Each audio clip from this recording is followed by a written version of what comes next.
Hello, I'm Gavin Horgan, headmaster of Millfield School in Somerset, the largest co-educational boarding school in the UK. Welcome to the Millfield Way Podcast. Here, you'll hear from teachers, coaches and students from Millfield and Millfield Prep School.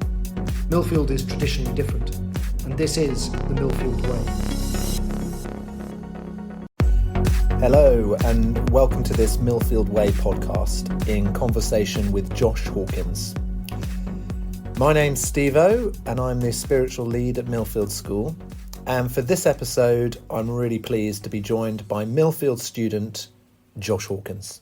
My background is in rowing, sporting background, elite rowing, and amazingly, serendipitously, Josh's dad actually coached my first few strokes in a rowing boat. So a lot of people think he's famous for inventing Hawkeye, but actually he's most famous for coaching me rowing. Josh, amazing to have you here. Thank you very much. If we start with a little introduction of who you are, and then we're going to get into the amazing achievement that Josh managed to complete not too long ago. Hit us, Josh. Who are you? And then we'll get into what you got up to recently. Cool. My name's Josh. I've been a student at Millfield since year 6. Been all the way through the school system. And recently in December, I rode the Atlantic from La Gomera to Antigua, which was 3,000 miles with my dad. Insane. Absolutely amazing. Thank you. So obviously a massive physical achievement. Let's just have a little think about that. So in terms of the physicality, how did you manage to prepare yourself to do something like so massive with your dad, who must be my age, so getting on, maybe not as athletic as you are now. Yeah. So it was mainly just long ergos in gym, and then we'd have a couple long training rows where we go for a day or so, just out on the actual open water, and it also helps you to know your boat. But yes, I think we were training for about 3 or 4 years, and from the start I was like quite an unathletic teenager. I don't think I was that fit, and I know my ergo scores were quite bad, but no, just progressively I got better and better, and I started going to the gym and got a bit stronger, and my mum certainly noticed it a lot, and I was getting a bit bigger and wider. And then just before the row I actually was eating loads just to put on a bit of weight, which is quite good just to have on you when you're rowing, so you don't like get insanely skinny and your body starts breaking down. Absolutely amazing. So from humble beginnings, you managed to get to the point of crossing the Atlantic on a rowing boat. It's absolutely amazing. How about emotionally before the trip? So bravery. I think people listening to this will be thinking, wow, like teenager sticks his hand up to row across the Atlantic, and I think you put your hand up to do that at the age of maybe 14. Yeah. Okay, run us through those emotions and that bravery. Where does that come from? That amazing, aptitude for challenge. To be honest, I'm not too sure actually. I think I've got quite a naive tendencies where if I think I can do something and I want to do it, I just believe that I can. And I think a lot of this is just probably a bit naive, but it works for us. And I think actually it helped really well leaving the port, and I actually was really relaxed and calm, just because I just believed we could do this, and it would be hard, but we'd take on whatever it comes at us at the time. And before we get onto the mental aspect, physically, what was the hardest thing on the actual journey? Because I can imagine there's waves, there might be lightning and thunder and big ships. And give us an example of the scariest bit or the most challenging bit. Certainly the scariest bit, I think, was when it's really dark and you can't see anything, and then you've got huge waves that you've been seeing the whole day, and you're looking at them and you're trying to think oh, this one could capsize us, this one could be it. But then that, when it's dark, is just so scary, because you're just looking at the boat, and then all of a sudden you just get smashed by this wave coming over the back, and you have no idea if you're over, and it's just always playing in your mind like, Christ, we could be over and I'll be in the water and won't be able to see anything. So I'd say that was probably the scariest bit for us. And then there was also a lot of lightning storms, which I wasn't very fond of. But yeah, so I think physically that, and then just the constant routine of 2 hours on, 2 hours off, and actually during your off shifts having to wash and clean so much and do these boat jobs in just baking heat was just awful. And then even just trying to rest, and you have to keep the cabin door shut, and just like waking up just in sweat because of how hot it is just, yeah, I'd say those were a couple of like the hardest physical things. It's unbelievable. How many days were you out there? So we were out there 42 days and like 14 hours. Wow. Yeah. Wow. Yeah. So that's absolutely incredible. So that's the sort of physical aspect of it. Run us through a bit of the emotional aspect, because, you know, I imagine there's a lot of teenagers, if they're listening to this, thinking, oh, that's a pretty big thing to do with one of your parents. Yeah. Run us through that. Run us through a bit of the relationship with your dad before you set sail, and then how things unfolded on the trip, and then maybe even how you feel now about that. So I would say before we started, I would say my dad was always someone I'd look up to. He was, you know, we'd always play with us. Me and Lily as a kid, we were quite into our cricket, and you know, he'd always be there to help, you know, make us better, and you know, so I really looked up to my dad and what he'd achieved as well. So I looked up to him, and he would like help me do what I would like to do, and so I had quite a strong bond with him.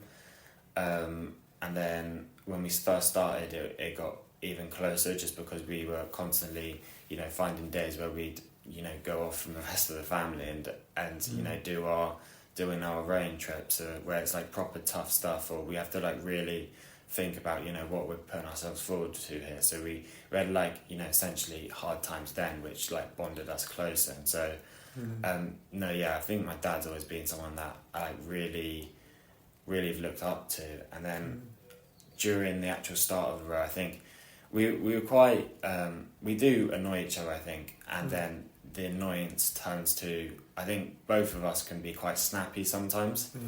And actually just before the row, we had a bit of problems in La Gomera, where Dad had got his food intolerance tests back, and it turns out we had to change his whole food plan, like just out there. And so, you know, we were really working hard to get ready, and all the other crews were quite organised compared to us, and so we were the messy boat in the fleet essentially, which wasn't a great thing for our minds. But I remember just, you know, we're trying to sort the boat out, and I think he snapped at me, and then I snapped back a little bit, and then it was just like, it just wasn't really a nice atmosphere then, and that's what then made us go back that night and talk about it and go, you know, if we can't pass emotions aside right now, then we're not going to last long on the Atlantic. And so we kind of made a rule that no matter what we do, no matter like what the other person does, we'd never snap at the other one, we'd never get annoyed. And it's obviously easier said than done, but I think it actually really made us awake to not just how we are, you know, how we look at the other person on the road, but also how the other person may look at us, like, are we doing this? That's annoying them, and so can we stop doing it? So yeah, and I think that was also one of the reasons why we were such a successful boat, because it was very, if Dad was feeling bad, then I'd step up, and if I was feeling bad, Dad would step up, and it was quite a forgiving boat where if you made a mistake, you could get away with it a little bit, because it's, you know, you go, oh mate, you need to do this, okay, that's fine, great, sorry about that. And it was a very nice atmosphere, I think, at a lot of points. And we did have bad times where, you know, towards the end, I think, when we were getting more tired, and, you know, the conditions, and just thinking of the finish line also essentially kind of doesn't help, because it's, you know, you're still hundreds of miles out, but you're thinking you're coming in 3 days, but if you're snapping then it's still not great. And so on the whole, I thought we were really good. We'd never really get properly annoyed at each other. And it's an amazing story, like solidarity, transformation. I mean, that's something for us all to sort of learn from, isn't it? Even if we're in our own context. I mean, it's just what an incredible sort of feat of endurance. And it's hard enough just getting teenage children to maybe even tidy their room, and then you were in this amazing situation that you managed to struggle through together, and amazing transformative story. And so you say now that you have this solidarity, and that, you know, I mean, no one else was there. Yeah. So there's something really special between you and your dad now, isn't there? Yeah. How does that work with mum and sister? You know, that they weren't there, so you have to sort of tell them stories Yeah, no, I think they're just like really proud. So I don't think they feel like they've missed out. But I know, actually, I think my mum's very now. I think me and my mum got a lot closer from it, because just having also my mum being a person that also can put her feelings aside to, you know, let me do what I want. Because I know a lot of mums said to me when I was going, or to my parents, you know, I'd never let my son do this, and they'd like, and so, you know, my mum having that in her mind, going, you know, and she was really worried. There were times when she'd be, you know, emailing, trying to find out what's going on, and so, but since then, you know, coming back, she's been completely, you know, she trusts whatever I'm doing, and and then my sister, she was so into her cricket, and but so she's got that thing with dad as well. So I think it's just been since then. I don't think they've missed out. Feel like they've missed out, but they've certainly been just too very proud and since come back. That's great, isn't it? Really proud, and they must have had to be really brave too, mustn't they? I mean, Mum, she was probably doing 2 hours on, 2 hours off in her own way, just worried about you guys, of course. So, you know, it's an amazing story of bravery from everyone, isn't it? Yeah. It's incredible. So, tell us a little bit about the charity that you raise money for, because that's obviously close to your heart. Speak to us about, you know, how you feel about that and what the charity does, just so that everybody knows why you were raising this money. So we raised money for Twinning Project, which is run by David Dean, who was ex-Arsenal manager. So basically the charity helps prisoners by twinning football clubs with the local prison, and to stop repeat offenders. And so what it does is basically, using football, it gives them a coaching qualification, and while they're in prison they do these coaching courses and stuff like that, and then it completely reforms them, because when they leave prison they've got something to show for, and you know, willing to change. And there's just countless stories of people who have completely changed their lives because of it. And I actually went to a charity event for it the other day, and we saw these 4 people, and they were saying their stories are just so mental, how they were brought up, and you know, what they had to get into, and now essentially they've reformed it because they've got this second chance. And I just thought it was so great, because one of the reasons that I got to row the Atlantic was because of the position and the great parents I had. I just want to help the people who haven't had what I've had, essentially, and I think it's so great for helping them, and I think it's a great charity. And so we ended up raising, I think, 20,000 for them. And it was a good, and I definitely, you know, raise money for them again. I think it's a great charity, and David Dean's really passionate about it, and he loves it, and it's really good. That's incredible. So it's an amazing story of transformation in both what you did and also for the charity. So, you know, massive factor. So how about if we finish with people who are listening, maybe one sort of word of advice from you. So you've been through this story of transformation, you've raised money for a transformative charity. Not many people are going to put their hand up for doing something as insane as rowing across the Atlantic Ocean. They might just be in their own context doing something fairly small that might be sort of deemed small, but might not be small for them. But it definitely is a process, a transformative process. And Millfield's a busy place, but maybe this is an opportunity for you to speak to those people that are thinking like that about what they could do. What would your word of advice be to those people that are thinking, how do I transform myself, my relationships, maybe with my parents, in a small, you know, maybe small way, big way, but what would your bit of advice be? To be honest, I would just always say aim big. and don't aim small. So I think that was kind of like the one thing for me is like I never think, you know, oh, I'll go for a run or something like that, and I want to do it as best as I can. Okay, I'll do 10k, but I'd never do it. I'd just go as big as I can. And then via doing that, I think you fail a lot and you have a lot more setbacks. But I think it's just the best way of like best growth.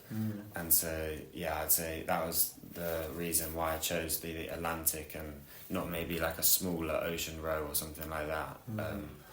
I think, you know, I had to go all the way, and so during that process I've changed massively with, you know, relationships, handling people, my physical aspect, learned a lot about myself, and yeah, so I just say always aim big and get comfortable with being uncomfortable. Essentially, is failing a lot and just Yeah, wow. Shedding that fear of failure. Yeah.